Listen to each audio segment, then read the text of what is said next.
অন্য পুৰুষৰ সৈতে হাতেলোতে ধৰা পৰিল পত্নী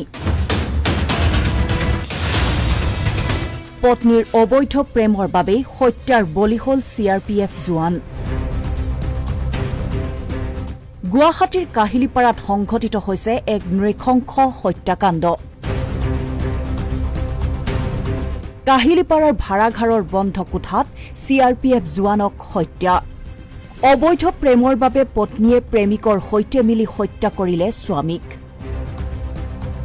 ভাড়াঘৰৰ ভিতৰতে এই লোমহৰ্ষক হত্যাকাণ্ডৰ ঘটনা মৃত CRPF জোৱানজন হৈছে টিহুৰ ডিটুমণি হালৈ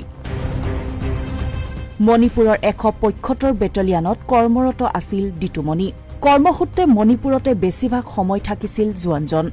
কাহিলিপাৰাৰ ভাড়াঘৰত 2 সন্তানৰ সৈতে বসবাস কৰিছিল পত্নীয়ে বিয়াৰ পাছৰে পৰা স্বামী স্ত্ৰীৰ মাজত প্ৰেমজনিত কাৰণক লৈ হৈছিল কাজিয়াৰ সূত্ৰপাত স্বামীৰ কৰ্মস্থলীত থকা সময়ত পত্নীয়ে অন্য পুৰুষৰে ৰক্ষা কৰি আহিছিল সম্পৰ্ক সোমবাৰে কৰ্মৰ পৰা ছুটি লৈ হঠাৎ ভাড়াঘৰত উপস্থিত হৈছিল জোৱানজন আৰু সেই সময়তে পত্নীক অন্য পুৰুষৰ সৈতে হাতেলোতে ধৰা পেলাইছিল জোৱানজনে আৰু তাৰ পাছতে সংঘটিত হয় এই ভয়ংকৰ ঘটনাটো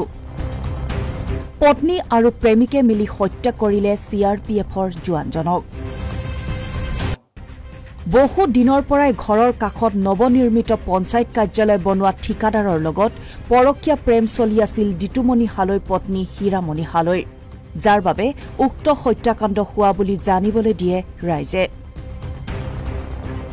আৰক্ষীয়ে ইতিমধ্যে গ্ৰেপ্তাৰ কৰিছে পত্নী হীৰামণি হালৈক ঘটনাৰ সন্দৰ্ভত মহানগৰ আৰক্ষীয়ে চলাই আছে তদন্ত